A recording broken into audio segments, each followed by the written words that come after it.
안녕하십니까. 12월 5일 일요일입니다.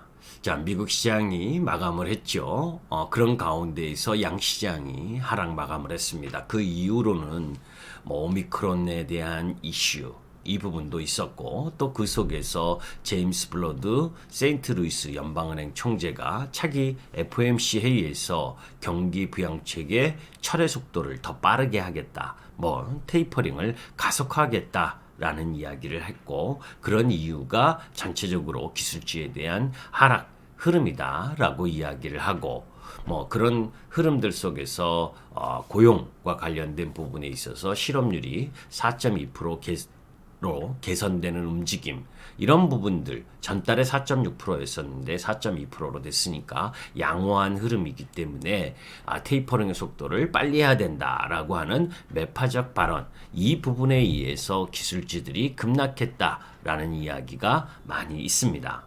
그런데 실질적으로 보면 저는 그렇게 생각하지 않고, 오히려 헝다그룹의 3일 올빼미 공시가 더 큰 시장에 영향을 준 것이 아니냐라고 바라볼 수 있거든요. 이제 그런 부분과 관련돼서 한번 살펴보도록 하겠습니다. 헝다그룹의 총 부채 규모는 365조. 그런 가운데에서 알리바바나 바이두, 징둥닷컴 이런 부분들이 7%에서 8%까지 마이너스 급락을 보여주는 시장 흐름을 보여줬기 때문에, 우리 시장이 내일 시장 열리게 됐을 때 이 헝다그룹의 디폴트 위기에 대해서 어떤 흐름을 가져갈 것인지 일정 정도 영향을 미칠 수밖에 없잖아요. 그래서 오랜만에 진짜 3일 동안 외국인들이 강하게 매수세가 들어오는 흐름들 속에서 이 올빼미 공시의 영향, 이 부분이 미국 시장에 악영향을 줬고, 그런 흐름들이 전체 시장에 어떤 흐름을 보여줄지 그 부분에 대해서 예의주시할 필요가 있는 상황이다라는 부분을 볼 수가 있습니다. 자, 미국 시장 다우지수를 보게 되면, 다우지수 쪽에 여러분들께 말씀을 드렸지만 오미크론 고발해서 여행이나 항공 이런 주식들이 목요일 날 반등을 했어도 그것은 반등이다라는 말씀을 드렸는데, 오히려 금요일에는 또다시 재차 하락하는 모습을 크게 보여줬죠. 사실 오미크론과 관련된 이야기에 있어서는 더 큰 악재라기보다는 오히려 이 전파력은 강화되고 있지만 사망자 보고수는 나오고 있지 않는 흐름들, 이런 부분들로 봤을 때 다음 주 주말, 그러니까 이번 돌아오는 주 주말 정도에 이 오미크론과 관련된 부분이 이제 자세하게 나올 부분인데, 하여튼 지금껏 보면 전파력은 강하나 아직 이 치사율 부분에 있어서는 확인해 봐야 될 부분이다라는 쪽이고, 자, 이제 그런 가운데에서 나스닥 부분에 있어서의 기술주 흐름 부분들은 전체적으로 약세 흐름을 보여주는 모습을 이 도표를 통해서도 볼 수가 있죠. 기술적 차트 흐름에 줄줄 하락하는 모습을 나스닥, S&P 500이 보여줬고, 막판에 조금 반등하는 모습을 보여준 부분이죠. 나스닥은 장중에 3% 가까이 떨어졌다가 조금 되돌리면서 1.92% 정도의 약세 흐름으로 마감하는 모습을 보여줬습니다.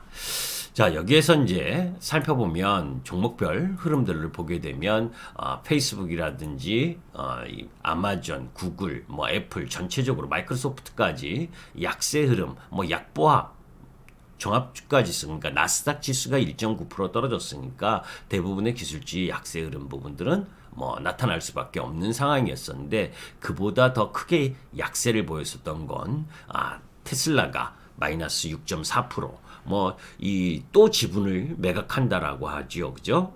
그런 부분, 그 부분과 관련돼서는 또 이 테슬라 특집을 통해서 이야기를 할 거고, 그래서 전체적인 부분에 있어서는 기술주들은 지수만큼 대형 기술주들은 떨어졌는데, 오히려 그 안에서 엔비디아가 더 크게 하락한 부분, 이렇게 종목별로 명암 차이가 있고, 그런 가운데에서 아까 말씀드렸었던 디디 추싱이, 그죠? 중국판 우버로 불리는 차량 공유 업체 디디 추싱이 뉴욕 증시를 떠나서 홍콩 증시로 옮긴다는 소식에 20% 급락하는 모습.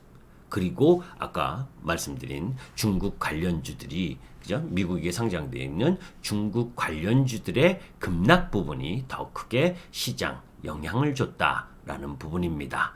자, 그런 가운데에서 여러분들 이제 한번 이 중국의 헝다 결국 파산하나 3천억에 대한 상환 불가 기습 공시를 냈습니다. 여기서 우리가 하나 생각해 봐야 될 부분이 여러분들 중국이 헝다그룹에 가장 많이 투자할 만한 회사가 누구였을까요? 분명히 우리나라 연기금을 비롯해서 은행권도 투자를 했을 거고 서방 국가들도 투자를 했겠죠. 그런데 그런 상황 속에서 가장 많이 투자했을 부분은 누굴까요? 저는 블랙록이지 않을까 생각합니다. 그죠? 뭐 중국에서 투자한 부분도 크겠지만 이 서방 국가 쪽에 펀드를 운영하는 쪽 거기에서 뭐 이 블랙록이 가장 많이 투자하지 않았을까라는 생각을 해보게 되는데 그러니까 중국이 그죠? 러시아가 모라토리엄 선언할 때도 사실 러시아 쪽에 가장 많이 투자한 쪽은 미국이었었습니다. 그죠? 그런 부분들 속에서 나 배째라 하고 했었던 것처럼 지금 헝다그룹에 투자한 쪽 라인 부분에 있어서 헝다그룹의 경착륙이 진행되는 그런 흐름으로 전개된다면 가장 큰 부분의 피해는 뭐 물론 중국이겠지만 그 헝다그룹 뭐 제2의 중국 부동산 기업 아닙니까? 거기에 투자한 서방 국가들의 이 손해도 불가피할 수밖에 없다라고 봅니다.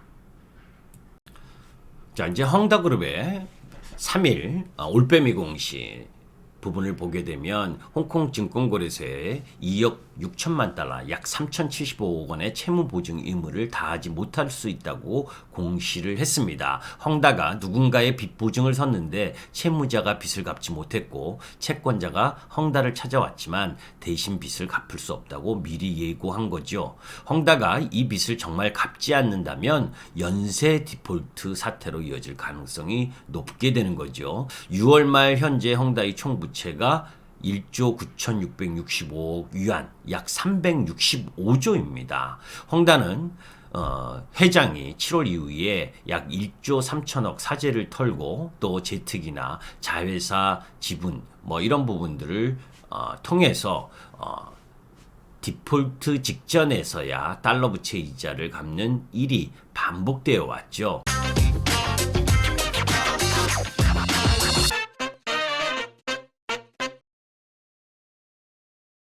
12월 6일 월요일에도 약 976억 원의 달러 채권 이자를 갚아야 하는데 이번 이자를 갚지 못해도 디폴트 처리가 됩니다.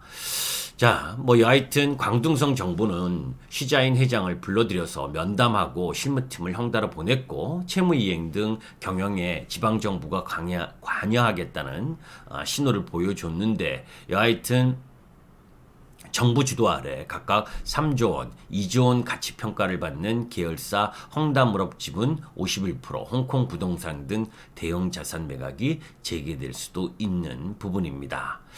자, 중국 금융당국은 헝다 디폴트를 가정해 시장에 미칠 영향이 제한적이라는 입장을 내놓았는데 중앙은행인 인민은행은 헝다 사태를 시스템위기가 아닌 헝다의 탐욕에서 비롯됐다며 선을 일정 정도 그은 상태죠. 그렇기 때문에 헝다의 이 파산 절차 흐름으로 갈 가능성이 높다라고 하는 부분이고 만일 헝다가 실제로 이 채무를 갚지 못하면 공식 디폴트가 선언되고 이는 다시 대규모 연쇄 디폴트 사태로 이어지게 될 수 있다는 우려를 가져갈 수가 있는 거죠.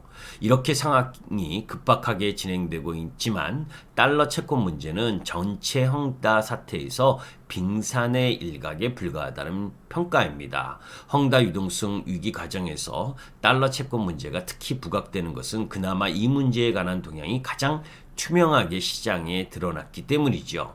헝다의 부채는 중국 내 은행 등 금융권, 위안화 채권, 그림자 금융 상품, 달러 채권 등에 걸쳐 있기 때문에 이 헝다가 디폴트 직전 위기 상황에 내몰리게 되면 결국 중국뿐만이 아니라 이 서방 국가들도 상당한 그 후폭풍을 받을 수 있는 거죠. 중국에서 파산은 남은 자산을 모두 처분해서 채권자에게 나눠준 뒤 해당 법인을 없애는 파산 청산 절차와 채무 조정 및 추가 투자를 통한 파산 구조 조정으로 나눌 수가 있는데, 만일 회사의 존속 가치가 크다고 판단되면 청산 대신 구조 조정 절차를 밟게 될 수가 있는데, 이는 파산을 통해서 이제 세계 회사로 쪼개진 하이난 항공그룹의 파산 구조 조정이 헝다의 선례가 될 것이라는 관측이 대두하기도 하고 있습니다. 사실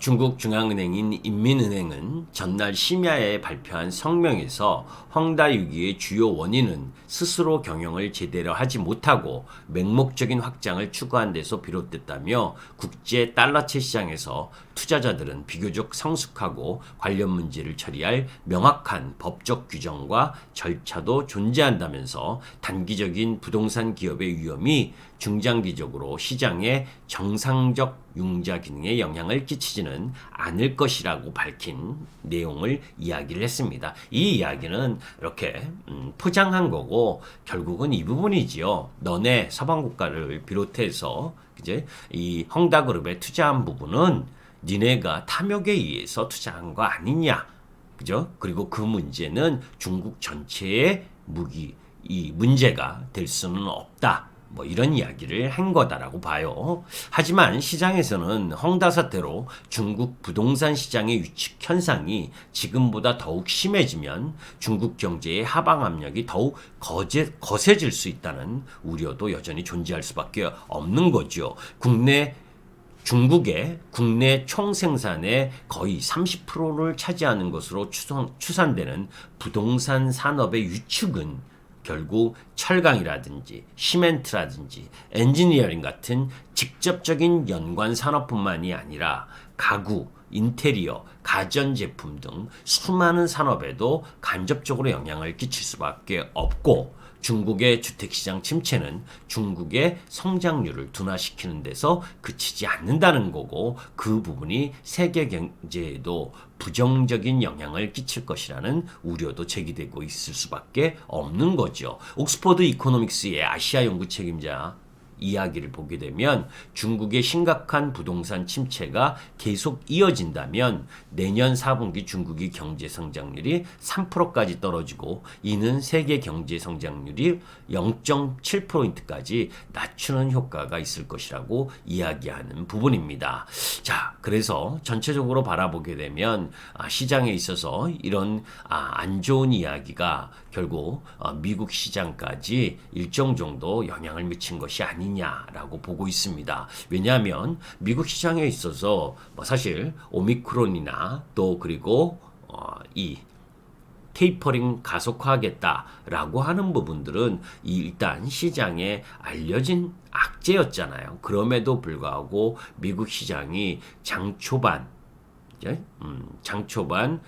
보합권 라인 부분에서 움직이다가 곧바로 하락한 이후에 중국 관련주들, 미국에 상장되어 있는 중국 관련주들이 급락을 하고, 그리고 대부분의 산업 종목 부분들, 그리고 미 국채금리의 하락까지 동반되는 흐름들이 보여진 상황이라면, 일단 주초반 부분에 있어서는 이 헝다 그룹발 위기가 시장을 일정 정도 부담스럽게 할 수 있는 요인이 나타날 가능성이 높다. 그런 흐름들 속에서 외국인들의 움직임이 어떻게 진행될 것이냐 하는 부분들을 예의주시 봐야 되는 현상. 그죠? 그래서 지난주 외인들의 매세의 연속성에 대한 부분을 일정 정도 봐야 되는데, 하여튼 시시각각 바뀌는 이 시장에 놓여져 있는 헝다그룹의 위기, 이 부분을 면밀히 관찰해야 될 때입니다. 다만 우리가 이제 반면교사로 삼을 부분 중에 하나는, 우리도 그죠, 중국처럼 고성장을 이루면서 중간중간에 그죠, 파산하는 부분들이 일정 정도 있었죠. 부채 비율이 높고 한 과정 속에서 관련 기업들이 파산하는 사태, 카드 사태부터 해서 여러 가지 사태 부분들이 중간중간에 나오게 되잖아요. 이게 이제 투명성을 견지하지 못한 기업들 또 그런 흐름들이 일정 정도 진행되는 거고 그러한 가운데에서 우리 시장 부분은 그동안 이 중국 경기 이 헝다그룹뿐만이 아니라 미국의 테이퍼링 관련 뭐 이런 여러 가지 악재들 부분 속에서 미리 조정을 받은 상황 이런 흐름 부분이라는 것도 염두에 두고 새로운 악재는 아니지만 단기적으로는 영향을 미칠 수 있는 악재 흐름 부분이었다라는 부분을 염두에 두고 살펴볼 필요가 있습니다. 오죽 급했으면 그죠?